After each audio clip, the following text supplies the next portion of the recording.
Assalamualaikum warahmatullahi wabarakatuh. Gimana kabarnya anak-anak? Mudah-mudahan kita semuanya dalam keadaan sehat walafiat. Amin ya rabbal alamin. Nah, pada hari ini kita akan membahas tentang sistem endokrin atau sistem hormon. Cabang biologi yang khusus mempelajari tentang sistem hormon disebut dengan endokrinologi. Sistem endokrin mengatur aktivitas tubuh dengan cara melepaskan atau menyekresi senyawa kimia yang dinamakan hormon. Hormon itu sendiri berasal dari kata homein yang berarti menggiatkan atau memacu. Nah, hormon dibentuk pada suatu kelenjar akan tetapi menunaikan fungsinya di tempat lain. Hormon dihasilkan dalam jumlah sedikit oleh kelenjar endokrin. Nah, ada 7 buah kelenjar endokrin yang tersebar di seluruh tubuh ya, yaitu ada kelenjar hipofisis, kelenjar tiroid, kelenjar paratiroid, kelenjar adrenalin, kelenjar pankreas, kemudian ovarium dan testis. Nah, kita akan membahas yang pertama yaitu tentang kelenjar hipofisis. Kelenjar hipofisis ini disebut juga sebagai master of glands. Kenapa? Karena kelenjar ini mampu menghasilkan berbagai hormon yang berfungsi mengatur kelenjar hormon lainnya. Kelenjar hipofisis dibagi menjadi 3 bagian, yaitu bagian anterior, bagian tengah atau intermediate, dan bagian posterior. Nah, yang pertama untuk hipofisis bagian anterior. Aktivitas hipofisis anterior diatur oleh 2 kelompok hormon atau disebut faktor pelepas atau releasing factor yang disekresi oleh hipotalamus. Hipofisis anterior menyekresi beberapa jenis hormon, antara lain yang pertama di sini ada somatotropic hormone atau STH. Hormon ini adalah hormon pertumbuhan. Yang kedua adalah thyroid stimulating hormone atau TSH. Nah, hormon ini berfungsi untuk mengontrol kelenjar tiroid. Yang ketiga, adrenocorticotropic hormone atau ACTH. Hormon ini sebagai perangsang sekresi hormon dari kelenjar adrenal. Selanjutnya adalah follicle stimulating hormone atau FSH dan luteinizing hormone atau LH yang berfungsi sebagai perangsang produksi sperma dan sel telur. Dan yang terakhir adalah hormon prolaktin. Nah, hormon ini berfungsi sebagai perangsang produksi air susu. Berikutnya adalah kelenjar tiroid. Pada kelenjar tiroid, hormon yang dihasilkan adalah hormon tiroksin yang berfungsi untuk mempengaruhi proses sel di seluruh tubuh, yaitu meningkatkan laju metabolisme jaringan atau laju metabolisme basal dan laju metabolisme glukosa.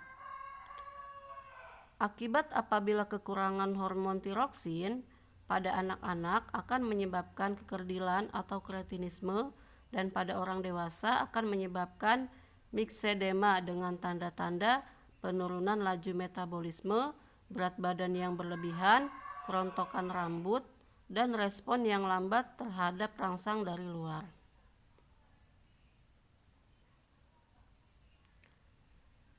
Berikutnya adalah yang ketiga, yaitu kelenjar paratiroid.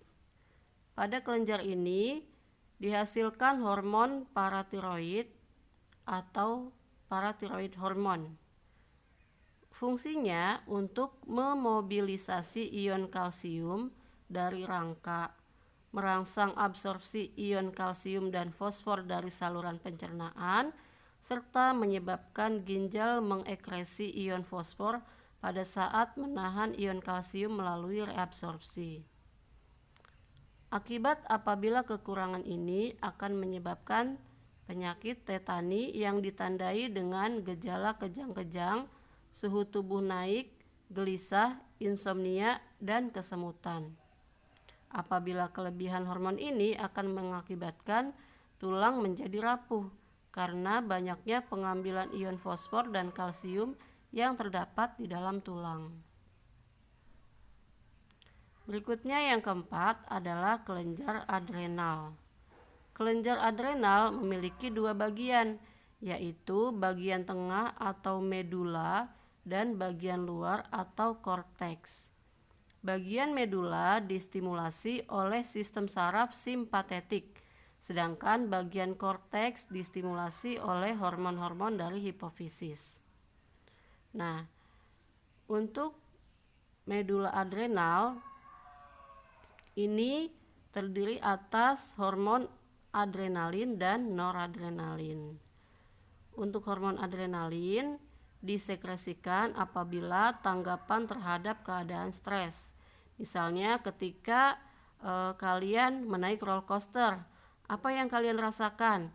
Itu biasanya kita merasakan jantung kita berdetak lebih cepat. Nah, itu merupakan pengaruh dari adanya hormon adrenalin. Yang kedua adalah hormon noradrenalin. Nah, ini sifatnya antagonis terhadap kerja adrenalin. Contohnya, menurunkan tekanan darah dan laju serta kekuatan detak jantung. Kedua hormon ini sama-sama berfungsi untuk mengatur kadar gula darah agar tetap stabil.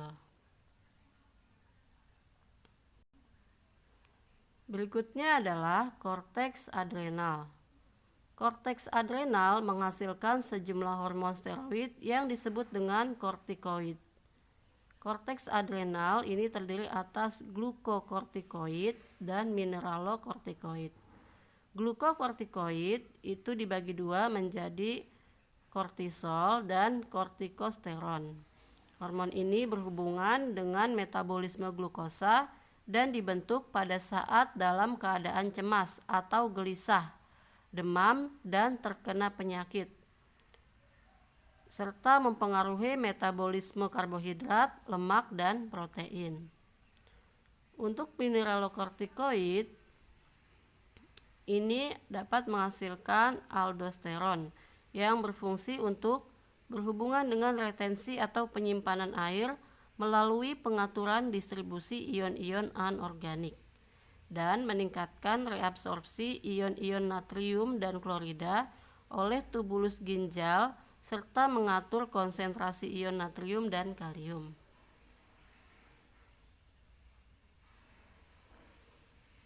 Yang kelima adalah kelenjar pankreas.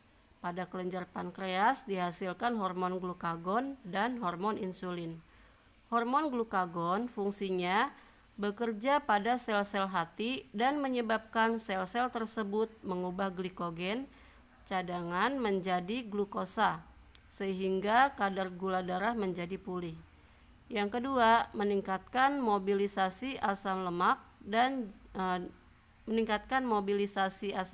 dari jaringan adiposa atau jaringan lemak.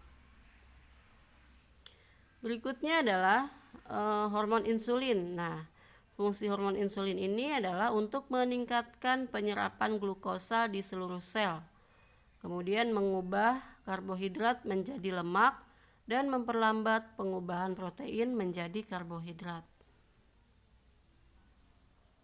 Yang terakhir ini adalah ovarium dan testis.